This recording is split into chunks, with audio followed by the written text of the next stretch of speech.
আমাদের সার্বভৌমত্ব আজকে যে হুমকির সম্মুখে, এটার পিছনে পিনাকিদারও দায় আছে। বাংলাদেশে কত বছর পরে আসছে? 24 বছর পর। ঠিক আছে, কেন রে ভাই? আমরা কি মানবিক না? আমাদের মায়ানমারের সাথে বাংলাদেশের যে বর্ডার, সেটা কি মানবিক না? পিনাকিদা বাংলাদেশে অনলাইন অ্যাক্টিভিস্ট হিসাবে 24-এর যে একটা আমাদের যে আন্দোলন হয়েছে, এটার পিছনে ওনাদের অবদান আছে। অনলাইন অ্যাক্টিভিজম সবার গোল ছিল একটা।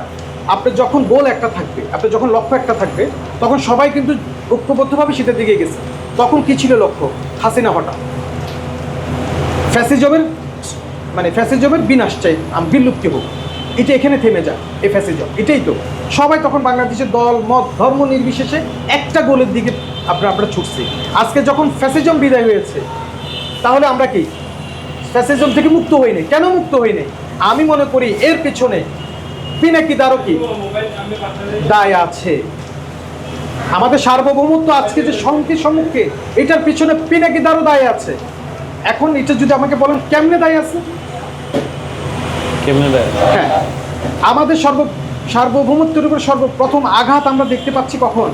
যখন ডাক্তার খলিলুর রহমান বাংলাদেশে আসলেন এবং সরকারের এবং ডাক্তার ইউনূসের আস্থাভাজন হলেন, বা ওনাকে বিভিন্ন দায়িত্ব দেওয়া হইল।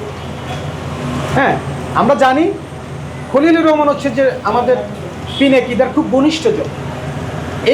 এই খলিলুর রহমান সাহেব বাংলাদেশে কত বছর পরে আসছে? 24 বছর পর। 24 বছর পর উনি বাংলাদেশে এসেছে। উনি এসে যা যা করলেন, আমাদের সার্বভৌমত্বের উপর হুমকি। উনি মানবিক করিডোরের ব্যাপারে উনি বললেন যে এটা মানবিক করিডোর।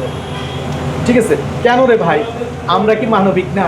আমাদের মায়ানমারের সাথে বাংলাদেশের যে বর্ডার, সেটা কি মানবিক না?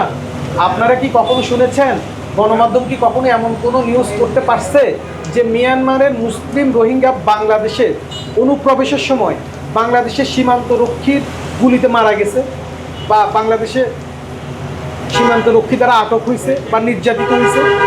শুনছেন? শুনেন নাই। আজও পর্যন্ত বাংলাদেশে অসংখ্য রোহিঙ্গা প্রবেশ করতেছে, অনুপ্রবেশ করতেছে, মুসলিম রোহিঙ্গারা অনুপ্রবেশ করতেছে। আমরা তাদেরকে আশ্রয় দিচ্ছি, আমরা তাদেরকে খাওয়াচ্ছি, আমাদের জলবায়ু, আমাদের প্রকৃতি সমস্ত কিছুর উপর এফেক্ট করতেছে, তারপরেও তো আমরা তাদেরকে রাখছি। আমরা কি মানবিক না? আমরাই তো বিশ্বের সবচেয়ে বেশি মানব। তাহলে আবার আপনি মানবিক করিডোর নামে কি দিতে চাচ্ছেন? মানবিক করিডোর নামে বিশ্বের যতগুলো করিডোর দিয়ে হয়েছে ইউএনের আন্ডারে, আপনারা কি সেসব দেশগুলো দেখেন না? তাদের কি অবস্থা হয়েছে? তাদের সার্বভৌমত্ব নিয়ে টানাটানি শুরু হয়েছে। ইউএনের মাধ্যমে যেটুকুলো মানবিক করিডোর হয়েছে, মানবিক করিডোর যদি এতই প্রয়োজন হয়, তাহলে আরাকানে একটা অংশকে জাতীয় সংঘ মানবিক সীমানা হিসেবে ডিক্লেয়ার করুক, তাই না? মানবিক সীমান্ত হিসেবে, মানবিক ভূমি হিসেবে ডিক্লেয়ার করুক। এটা মায়ানমারে করুক, এটা আমার দেশকে। আমার তাতে কী লাভ? এই উপমহাদেশে আমার যে বন্ধুগুলো আছে, এই মানবিক করিডোর শুধু আমি আমার বন্ধু হারাবো। চীন আমার বন্ধু, রাশিয়া আমার বন্ধু, পাকিস্তান আমার বন্ধু, সবাই আমার বন্ধু। এটা তো লাভবান হবে কে? আমেরিকা তো সরাসরি এখানে স্বার্থ নয়, শুধু অস্ত্র বিক্রি ছাড়া। তাহলে কার স্বার্থ রক্ষা হবে এই মানবিক করিডোরে? এই মানবিক করিডোরে রক্ষা হবে শুধু ইন্ডিয়ার স্বার্থ, ভারতের স্বার্থ। সুতরাং এই ব্যাপারে পিনাকিদারা কোনো কথা বলেন না, বরঞ্চ এটা তো উস্কানি দিচ্ছেন। বন্দর নিয়ে ছিনিমিনি খেলছে, ওনারা এটা নিয়ে কথা বলেন। এটাতে বরঞ্চ যারা কথা বলে তাদেরকে থামিয়ে দেওয়ার চেষ্টা করছে। এটা তো ওনাদের কাছে জাতি আশা করে না, এটা তো হওয়া উচিত না। পিনাকিদা আমাদের দলে, আমরা যখন বললাম আমাদের যারা বন্ধুজন আছে, সুদীজন আছে, যারা আমাদের শুভানুধ্যায়ী আছেন, তাদেরকে আমরা জানালাম যে আমরা একই নামে দুইটা গণ অধিকারের কাজ করতে আমরা স্বাচ্ছন্দ্য বোধ করছি না, আমাদের সহযোদ্ধারা স্বাচ্ছন্দ্য বোধ করতেছে না, আমরা একটা নতুন নামকরণ করি। তখন বলে ঠিক আছে করো। তখন বলেছে ঠিক আছে, কিছু নাম আপনারা সাজেস্ট করেন। উনিও সাজেস্ট করছে, আরও অনেকে সাজেস্ট করছে। পরবর্তীতে আমরা সবাই দলীয়ভাবে সিদ্ধান্ত নিয়েছি এই নামটাকে কি আমরা নিব, আমরা ওই নামটাকে নিয়েছি। হ্যাঁ, তার মানে উনি আমাদেরকে চাপাই দিচ্ছে তা না, আমরা আমাদের দলগতভাবে আরও অনেকগুলো নামের মধ্যে আমরা এটাকে কি সিলেক্ট করেছি। উনি আবার কি করলেন?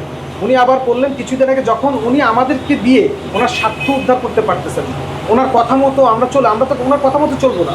আমরা তো আমাদের সার্বভৌমত্বের জন্য লড়াই করব, আমরা আগ্রাসনের বিরুদ্ধে লড়াই করব, আমরা কারো কথায় আমরা তো নাচবো না, তাই না? উনি আমাদেরকে ব্যবহার করতে পারেন নাই ওনার ব্যক্তিগত অথবা কি ওনার বিভিন্ন কর্মকাণ্ডে, ওনার বিভিন্ন যে অ্যাক্টিভিজম আছে ওগুলোতে আমাদেরকে ব্যবহার করতে পারেন। উনি আমাদেরকে ব্যবহার করতে চেয়েছিলেন, আমরা এড়িয়ে গেছি, আমরা না করে দিয়েছি, হ্যাঁ, আমাদের সার্বভৌমত্বের জন্য, ঠিক আছে। তো তখন উনি আমাদের প্রতি কি একটু মনক্ষুণ্ণ হলেন। উনি কী করলেন, কিছুদিন আগে আপনারা জানেন ডেস্টিনি রফিকুল আমিনকে দিয়ে উনি আমজনতা নামে আরেকটা দল বানাইলেন। এটার পেছনে সরাসরি ওনার হাত। দেখেন উনি একটা বাংলাদেশের একটা আগ্রাসন বিরোধী দলকে উনি কিভাবে কি ক্ষতিগ্রস্ত করতেছে, কিভাবে ক্ষতিগ্রস্ত করছে উনি। তাহলে উনি যদি বলে থাকে যে আমি তোমাদেরকে নাম দিছি, তাহলে আপনি তো আবার রফিকুল আমিন সাহেবকে দিয়ে আবার একটা অপচেষ্টা চালাইছিলেন। পরবর্তীতে রফিকুল আমিন সাহেবের শুভবুদ্ধির উদয় হয়েছে, উনি সেটা থেকে সরে এসেছেন, উনি আবার তার নামটা পরিবর্তন করেছেন।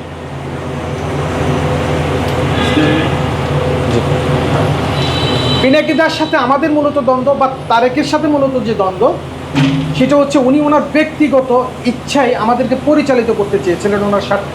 কিন্তু ভাই আমরা হচ্ছে যে বাংলাদেশের এমন একটা দল কারো স্বার্থে চলি না, কারো ব্যক্তিগত উদ্দেশ্য চারিতার্থ করার জন্য আমরা রাজপথে নামবো না। এখান থেকে মূলত কি একটা দূরত্ব তৈরি হয়েছে, বা উনি আমাদের প্রতি নাখোশ, তো হোক না নাখোশ, তাতে কি এসে যায় আমাদের।